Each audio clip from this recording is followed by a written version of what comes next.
Hello, this is Heather Hoffman, and I'm here with a very simple card to recreate using the August 2020 Kit of the Month from Unity Stamp Company. I'm going to use that beautiful little porch swing, tree swing image, and then I want to add one of the little birds and one of the fun sentiments. So I'm just kind of starting off with that main image. I'll pull the others off in a minute when I get to that spot. I'm going to use my Misty to go ahead and stamp this, and I'm using some tonic watercolor paper I've been enjoying lately.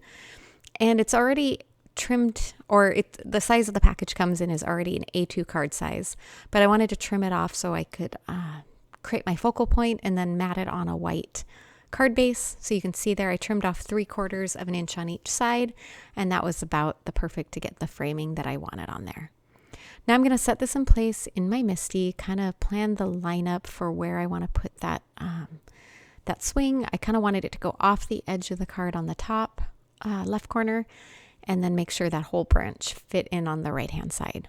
I'm going to ink this up with some water friendly pigment ink. This is VersaFine Onyx Black, and I stamped that on. I cleaned off that stamp, and then I grabbed one of those bird images, and I'm just kind of lining it up so it looks like it's sitting on that very far left corner of the swing. I'm going to stamp it, and it's lined up right where I want it. So because of the texture of the watercolor paper and this being such a solid image, I stamped it several times there to make sure I got a really good solid impression.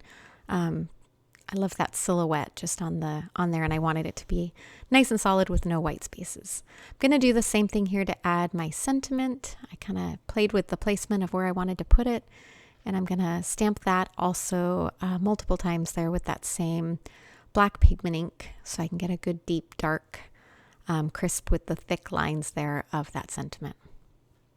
All right, once I finish that, you can see this is just the basic image, and it's already fun that way, but I wanted to add a little bit of color in a really simple way. So I'm going to use some distress inks here, and I'm going to use some blending brushes, and I have just a silicone mat there that I've been using lately for ink blending.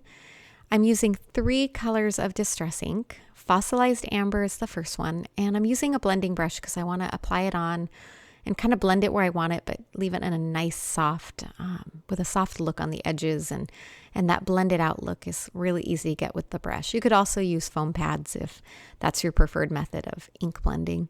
You could just do watercolor or ink smooshing as well. I just really like the way putting this on this way with my blender brush. Just kind of building the colors around until I was happy with the layout there. You can see I'm adding a little more of that yellow down there, and then ending a little more.